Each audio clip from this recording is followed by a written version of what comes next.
main topics that were treated now. First of all, I would like to thank Professor Manuela, Professor Fernando, for inviting me, and for sure also Escola Náutica for inviting me and our support to be here. It's an honor for us. I will be speaking in English, let's say trying to speak in English at least as good as Jorge did, but my English is not as good as his. Of course, I would love to speak in Portuguese as well, to pay at least a tribute to our language, which yesterday was the International Day of the Portuguese Language. And I think we should make some push on it, because we wanted, as Portuguese, to have it recognized as a worldwide language by the United Nations. So it's important for us to have the Portuguese as main language. But of course, being in shipping, English is the most common language used. So it's an advantage for everybody to understand and to speak English. And I'm very happy that this webinar has been, let's say, spoken in English most of the time, because I think it's important for you, the students, for tomorrow, because you will have more advantages if you are good in other language than the Portuguese, and in shipping that language will be the English. Well, it's not easy to resume more or less what I've listened today. It was a very, very, very good session. But I was thinking that if we were here, let's say 5 years ago, in a seminar, not in a webinar, we would be, let's say, listening to things such as type and size of vessels, type and size of containers, captains, crew, stevedores, cranes, shippers, type of cargo, and so on. And today, talking about shipping as well, as if we were 5 years ago, we just heard about technology. Okay, we heard about other things, but we heard smart ports, smart vessels, smart technology, smart contracts. Well, it seems everything has changed, and indeed it changed a lot in the past years because of the digitalization, but mainly because of the, let's say, the big push that in artificial intelligence had, and the Internet of Things as well, and of course using all this technology and also the tools such as blockchain and others similars in order to enhance the business and enhance the way we are, let's say, behaving in the new world. I'm not against paving the future with this technology and with all this tools. And of course, I'm a believer in a new future, much more autonomous. But of course, it's important, and Pedro Galvão talked just a bit about it. It's important to remember that behind all this, it's the human factor, and that will make the difference for sure in the future. Using all these facilities we heard today and using all the tools. Don't forget about it. We will have for sure autonomous vessels. I'm quite sure about it. We have it already in cars. Let's say we could do it. We have already the knowledge to do it. So we will have it. We will have totally full operated terminals without human interaction with all these cranes and so on. I've seen it already. George did it with me at least 2 or 3 years ago in China. So, and of course, we will have other ways of, let's say, we will have the port systems for cargo and so on, all integrated as we have nowadays with the logistic single window in Portugal, which again, it's, let's say, top we are developing in Portugal, in the world. So it's very important for that. But again, it's the human being behind it, which is important. And I think this has to be something which we have always to have in mind. The new world will come, but also the new man. And the new man is the one who is able to cope with all these tools and understand how he can use it the best way in order to, first, to enlarge his business.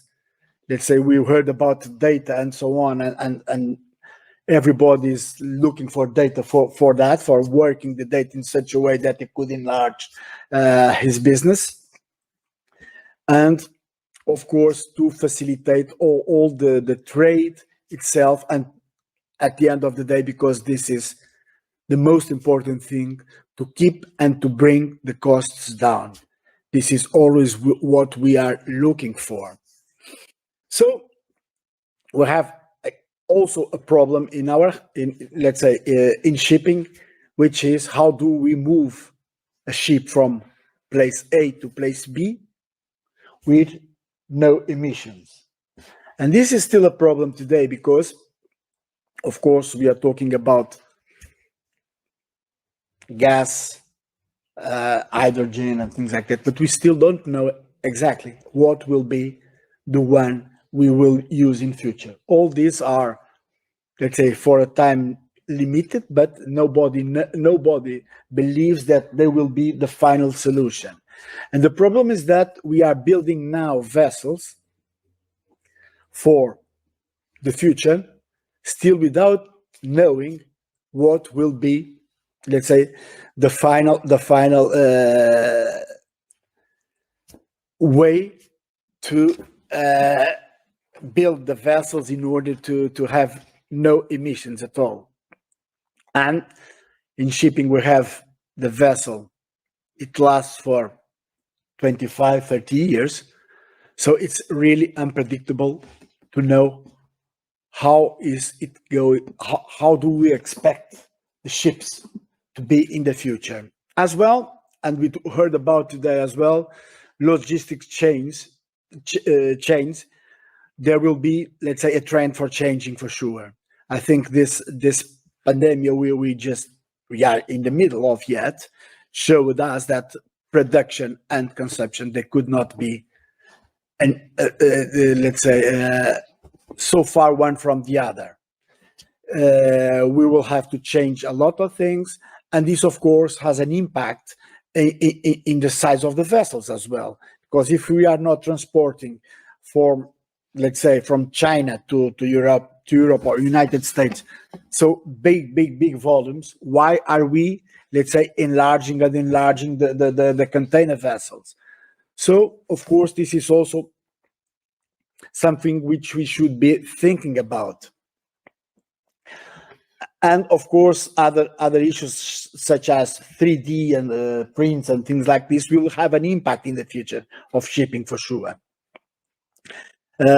However, I still believe that the distribution market will have, let's say, a big impact in the future, much bigger than today. Reason why I think the bet the Port of Sydney is doing nowadays in trying to have, let's say,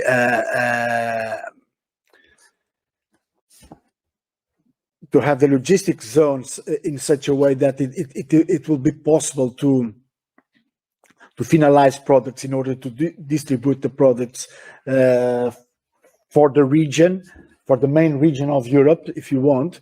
And of course, not any longer small, but the feeders, which will become bigger and bigger, will be doing what it's expected nowadays with the big vessels. This will create a problem for sure regarding the other side of the port, such as the transshipment and so on. But I still believe that for us, it's much more important bringing value to Portugal, to have a logistics center in Portugal in order to distribute finalized products to all Europe. And I think we should bet very strongly on it and create all the facilities to lead in this, because as George told us, in Spain we have already 6-7 logistic areas with facilities which we don't have yet, and we should be looking for it, let's say, in the short term, definitely. Well, I don't know exactly how much shall I, let's say, elaborate regarding the future, because as I told you before, we don't know yet very much about it. We know that we will have the facilities, we will have the artificial intelligence, we will have the Internet of Things, we will have all these tools we heard about today and more, which will come tomorrow, the day after tomorrow, literally, because it's unbelievable what is coming each and every day in our hands or in our brain as well. And you may be sure that the ones which are now working in the market, they will have to learn very, very, very quickly all about it. Otherwise, they won't stay in the market any longer.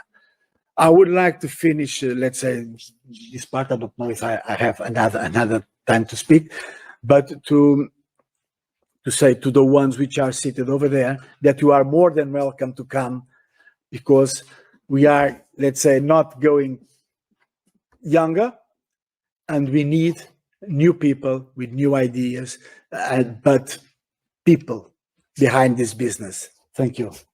Yeah.